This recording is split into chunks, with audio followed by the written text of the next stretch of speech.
Hello, dear foodie friends, and welcome to Kitchen Chat. I'm your host, Margaret McSweeney, and I'm so glad you're joining me today here in the beautiful Middleby Residential Showroom in the Merchandise Mart. And as always, I'm just so thrilled to be with my favorite foodie friend, Chef Jamie Laruta. Margaret, when I stop being your favorite, I got a lot to worry about. And you are in for a treat today. Someone who really needs no introduction is with us, Teri Turner, also known as No Crumbs Left. Oh my goodness, it's just so wonderful to have you here. I'm so delighted to be here. Yes, on Kitchen Chat. A fun foodie friend audience of, do you call them crumbles? Is that right? Some of them could be crumbles or followers or just people who like to eat. I love that, and I can't wait to hear about how your culinary journey began.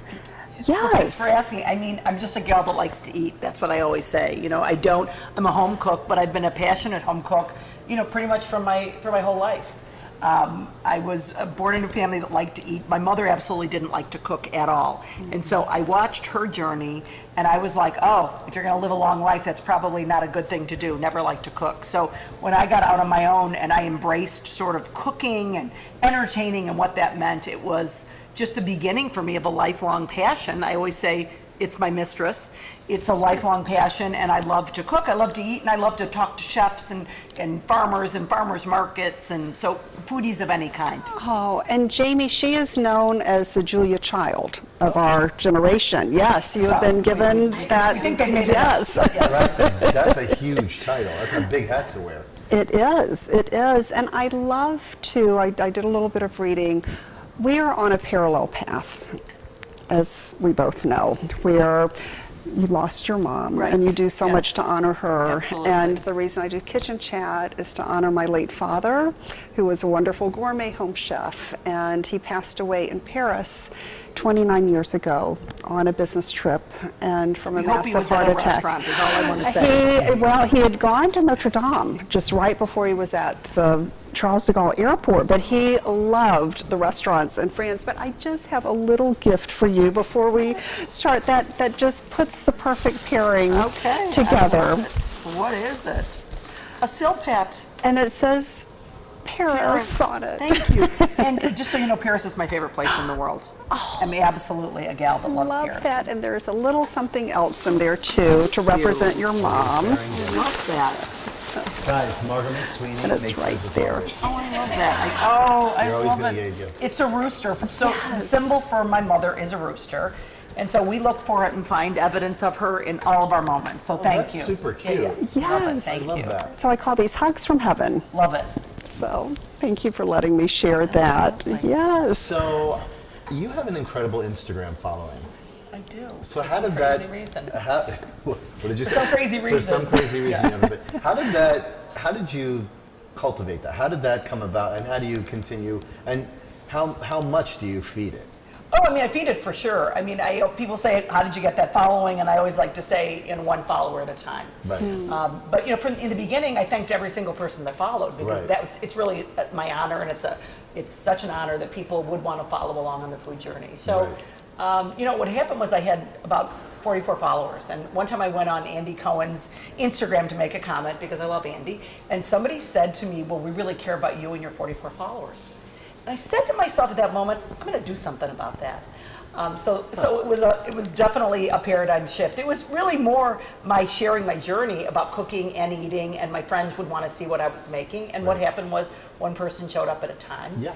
And an audience emerged, and you know, we've got a great community, and a lot of it's about interacting and answering questions and setting up sort of ways to interact as a group virtually. So you basically, what you're saying is that it was a very organic. 100%. Yeah, right. Absolutely. Yeah, it's the same thing with mine. Every single day I seem to get one or two, three, and I'm like, it's just continuing to grow. Yes. But it's feeding it that in some instances can feel like a duty or a job. Do you do it with pleasure? Well, I definitely do it with pleasure. Yeah, Absolutely. I think that's the key. Absolutely. And it's not to say when you're writing a book that there aren't moments that are not pleasurable. I've done it. Or when you're working with brands and you're creating content and you really want to hit it out of the park every single time, that there aren't moments of going, oh gosh, what are we going to do here? Or doing something and then having to redo it the next day because it isn't as excellent as you want it to be. Right. So there are moments certainly of frustration, but it's a fun journey. It's a journey it's by choice to be on it, and I'm absolutely loving it, and it's my 15 minutes, and I'm taking it as far as I can go with it. You go, I girl. I love think that's that. great. And speaking of feeding the followers, there is now a wonderful cookbook, No Crumbs Left. And this looks like a labor of love, and the recipes are amazing, and many of which you demonstrate on your Instagram feed. Yes, yeah. Yes. I have the super interactive Instagram stories and lots of people showing up, whether I'm doing recipes or traveling or whatever. So the book is full of the recipes. I'm happy to say it's Whole30 endorsed, you know. And it's just like if you can have food that doesn't have gluten and dairy, it can be absolutely delicious. Why wouldn't you want to? So about 80% is Whole30, and then the rest are my family recipes that I made for my kids or passed down, you know, through the generations in my family. And for those of us who might not be aware of Whole30, Right. what could you just in a Yeah, and nutshell I'm not an explain expert that? on Whole30 by any means, but what it is, it's a 30-day reset that people do, Oh. where you eliminate a whole bunch of things from your diet, gluten, alcohol, dairy, grains, many things, sugar of any kind, and then you do a reset, and it just sort of lets you have a starting off point, and then sort of see, putting things back in, what you react to. But a lot of it is like eating paleo, but a little bit different. Okay. But I was an influencer for the brand, and they came to me and said, "We'd love for you to do a cookbook," and off we went. Yeah. And these recipes, you're known also for your elixirs. Yes, magic Can you elixirs. share with us? You two are going to really bond on this, Jamie. I don't know if you know this or not, but I like an elixir or two every now and then. I love that about you. I bet you do. This happens. Such good ones. So they're just those things that turn food from ordinary to extraordinary. You know, Yes. whether it's a sauce or it's a spice combination, you know, my marinated onions, pistachio pesto, almond sauce. That's my way of meal prepping, having these beautiful things in the refrigerator or on the counter so that you can really turn food quickly into something that's wonderful. Oh, you and I are going to get along just fine. Well, we can do an entire cookbook. You and just magic I, elixirs. oh my God, I'm all about it. You don't even know. Like, I love little creepy jars of goodness. Totally. Yeah, I'm all about it.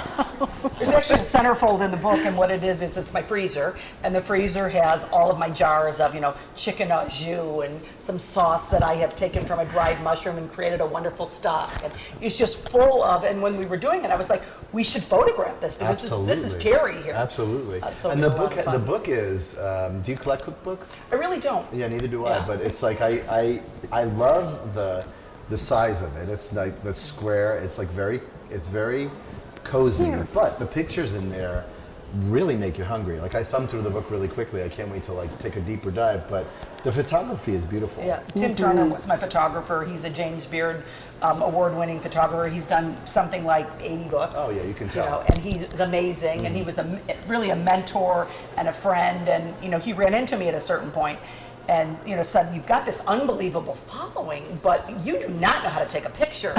And so he came over and in short order worked with Zach and I and really taught us about taking pictures. It's important. And he's been an amazing mentor, and we've been so lucky to have him. And we have the same last name. And we're I kind of was like about to siblings, just so you know. Oh jeez. In many ways, but I mean, he's brilliant. You eat with your eyes, and clearly Yeah. that book is making me hungry. Yeah. It is Thank you. beautiful. And speaking of James Beard, Jamie, did you know that Teri was at the James Beard Awards and we were at the Girl and the Goat party at the same time? You didn't Yes. see my suit? You know, what were you wearing? It was a floral tuxedo. Oh my God, fantastic! I love Yes. it. Okay. I love it. I actually went to the James Beard Awards alone. It was the first time I went. Jesse Tyler Ferguson's a friend, and so he invited me to a party afterwards, and I wanted to see him do his thing. And I cried 12 times. Those chefs come up, the stories are so touching. Yeah. And my makeup, it was gone. I cried. It was really heartwarming. And that is what we all need to do all the time, is find ways to get re-inspired, to get re-excited about life. Right. Yes. You need to. I think when you're at the James Beard, I think everyone should go at least once. You gotta. You know, it's something that really resonates. I mean, all those foodies in one room, you can't help Yes. but smell the goodness. And the stories Yes. that come from that as Yes. well, Yeah. their own special recipes. Well, I would love to hear too about how you wrote your first cookbook, because you've never really Yes, written a right. cookbook, and it's different when you're kind of cooking Oh my live gosh. and then putting this. And no one tells you, like they hire you and then you think they're gonna say, let me tell you some things to do, this is how you keep track of it, this is what you do. I mean, I have a blog where it's like, oh, you forgot to put how much salt, and I can just go add it. So suddenly you can't do that, and you have to get organized in a way that you don't know. And we mostly just made mistakes all along the way. It was like, oh, we've done this the hardest way we could ever do. Oh my God, you and I are Yeah. bonding on so many levels.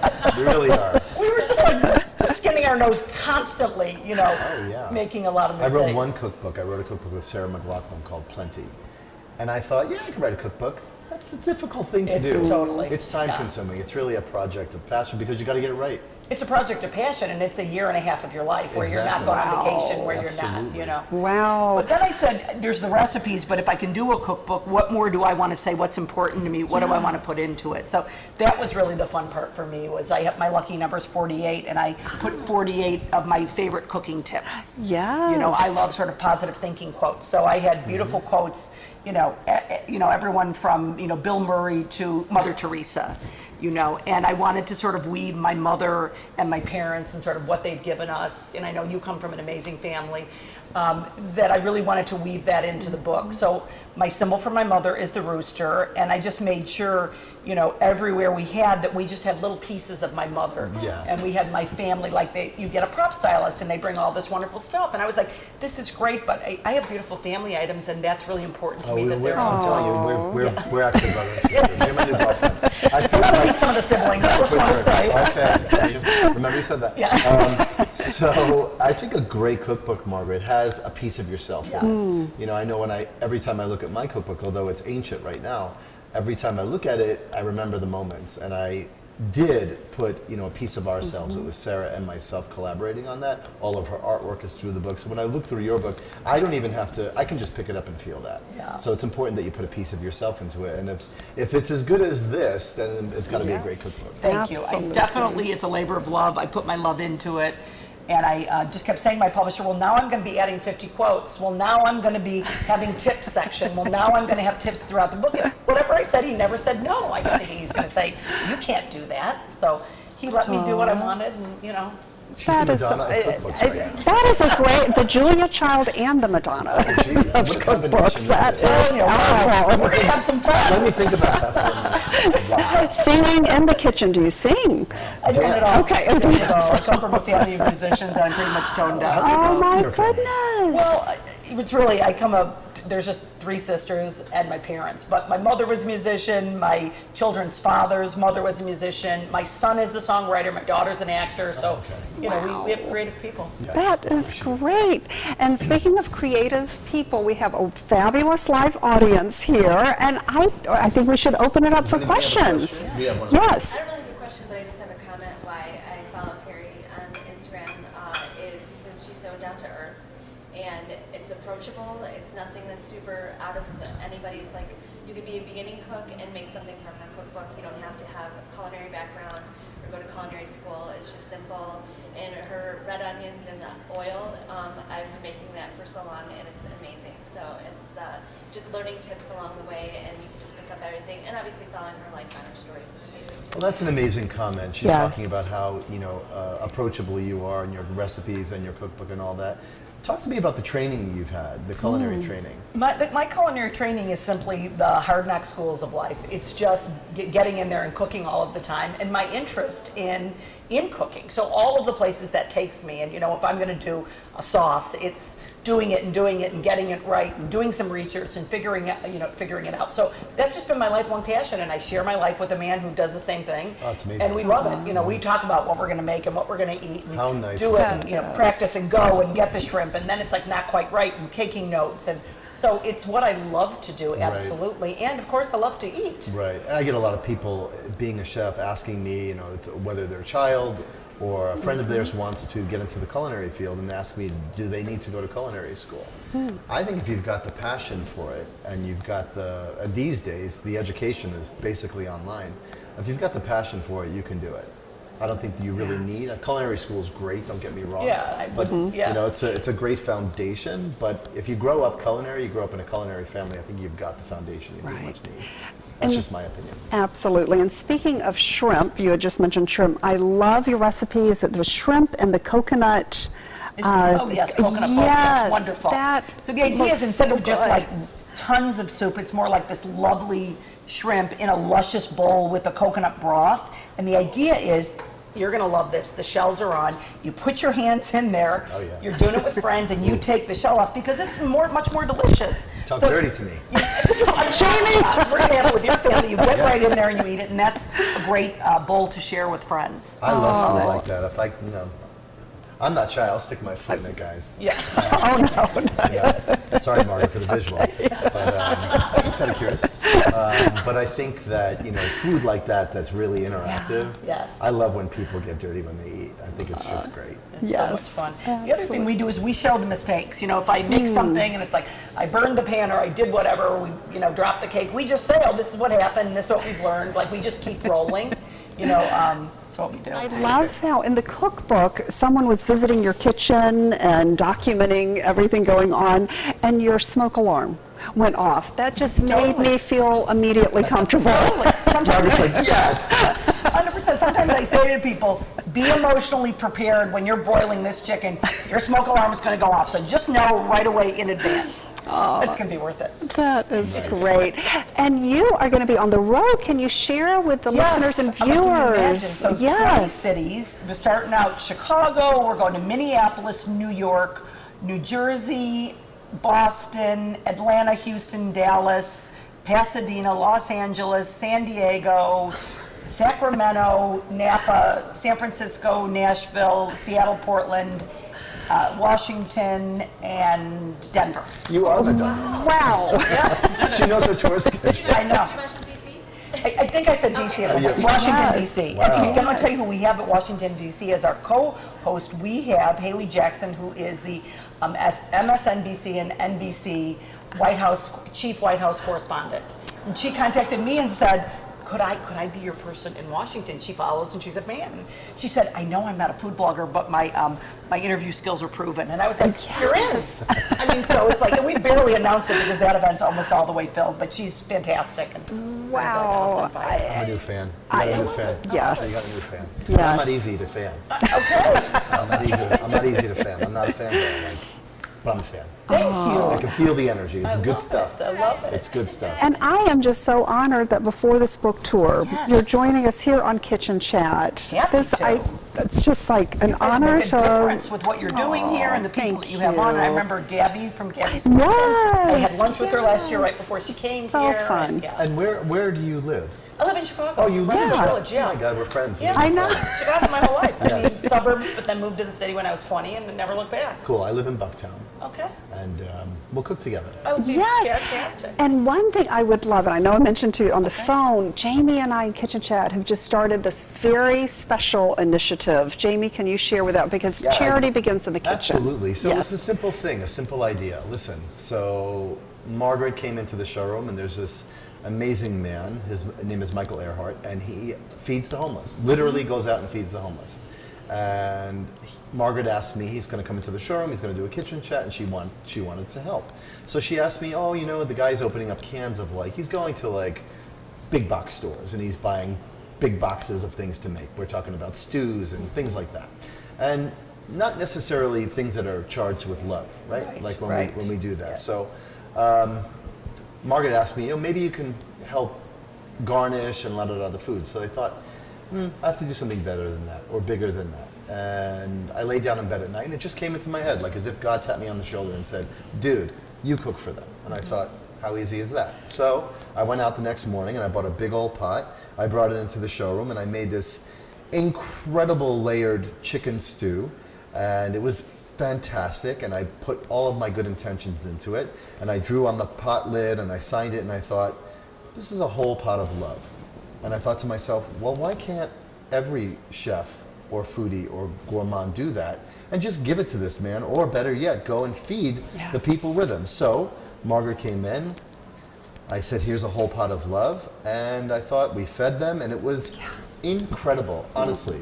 how they reacted when these poor homeless people ate that food.